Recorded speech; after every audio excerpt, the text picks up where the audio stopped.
नमस्कार मित्रांनो, आज झालेल्या मंत्रिमंडळ बैठकीमध्ये काही महत्त्वपूर्ण निर्णय घेण्यात आलेले आहेत. तर कोणकोणते निर्णय आहेत ते आपण या व्हिडिओच्या माध्यमातून जाणून घेणार आहोत.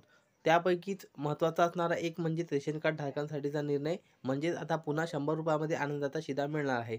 सविस्तर माहितीसाठी व्हिडिओ संपूर्ण पहा. चॅनलवरती नवीन असाल तर चॅनलला सबस्क्राईब करा. चला तर मग व्हिडिओ सुरू करूया.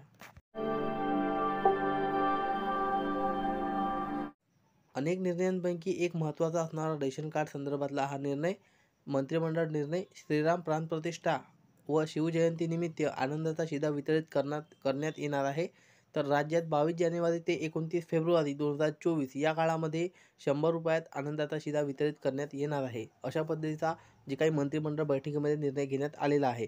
यामध्ये कोणकोणत्या वस्तू असणार आहेत, तर प्रामुख्याने 1 किलो साखर, 1 लिटर खाद्यतेल, तसेच चणा डाळ, रवा, मैदा, पोहे प्रत्येकी अर्धा किलो असा शिधा ₹100 एकत्रित तुम्हाला मिळणार आहे.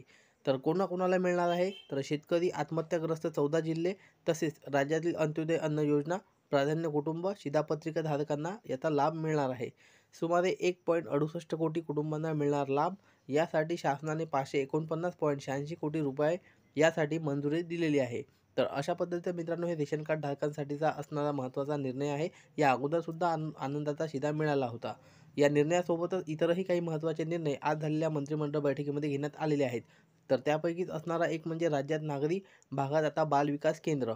कुपोषणावर मात करण्यासाठी राज्यातील नागरी भागात ग्रामीण बालविकास केंद्र योजनेच्या धर्तीवर नागरी भागातील अतितीव्र कुपोषित बालकांसाठी नागरी बाल विकास केंद्र योजना सुरू करण्यास आज झालेल्या मंत्रिमंडळ बैठकीत मान्यता देण्यात आलेली आहे. त्यानंतर दुसरा आहे पेडी बॅरेज मध्यम प्रकल्प उपसा सिंचन योजना. कोथेरी लघु पाटबंधारे प्रकल्प बाधितांना आर्थिक पॅकेज मंजूर. तर तिसरा आहे प्रधानमंत्री ग्रामीण आवास योजनेतील निकषाप्रमाणे बांधलेल्या घराऐवजी 1,65,000 निर्वाह भत्ता.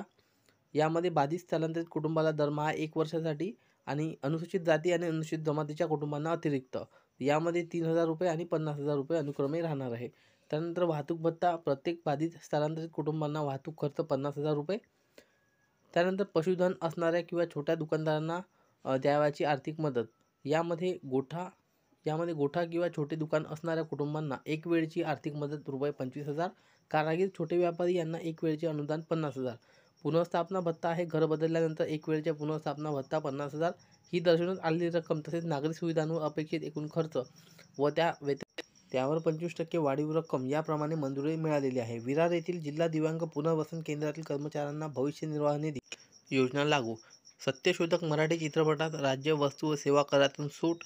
तर सत्यशोधक जो काही चित्रपट आहे त्याला GST पासून सुटका इथे या ठिकाणी मिळालेली आहे. पंडित दीनदयाळ उपाध्याय घरकुल जागा खरेदी योजनेअंतर्गत भूमिहीनांना ₹1,00,000 अनुदान. त्यानंतर रेशन कार्ड संदर्भातला श्रीराम प्राणप्रतिष्ठा सोहळा. छत्रपती शिवाजी महाराज जयंतीनिमित्त आनंदाचा शिधा. श्रीराम प्राणप्रतिष्ठा सोहळा व तसेच शिवाजी महाराज जयंतीनिमित्त 22 जानेवारीपासून साखर, खाद्यतेल या ठिकाणी आपण आत्ताच पाहिलेलं आहे. तर यामध्ये कोणकोणते आहेत, या ठिकाणी नागपूर विभागातील सर्व जिल्हे, नागपूर आणि जे काही अमरावती आणि संभाजीनगरमधले सर्व जिल्हे आणि वर्धा या 14 शेतकरी आत्महत्याग्रस्त जिल्ह्यातील दारिद्र्य रेषेवरील शिधापत्रिका धारकांना या ठिकाणी जे काही आनंदाचा शिधा आहे ते मिळणार आहे. आहरण व संवितरण अधिकाऱ्यांसाठी आभासी वैयक्तिक ठेव, लेखा व्यवस्था व कार्यपद्धती. ग्रामविकास योजनेच्या जाहिराती व प्रसिद्धीसाठी लेखाशीर्ष मंजूर. राज्यात न्यायिक अधिकाऱ्यांची पदे टप्प्याटप्प्याने भरण्यास मान्यता. आणि हा होता शेवटचा निर्णय मंत्रिमंडळ बैठकीतला. तर हे होते मित्रांनो आज झालेल्या मंत्रिमंडळ बैठकीतले महत्त्वपूर्ण निर्णय. धन्यवाद.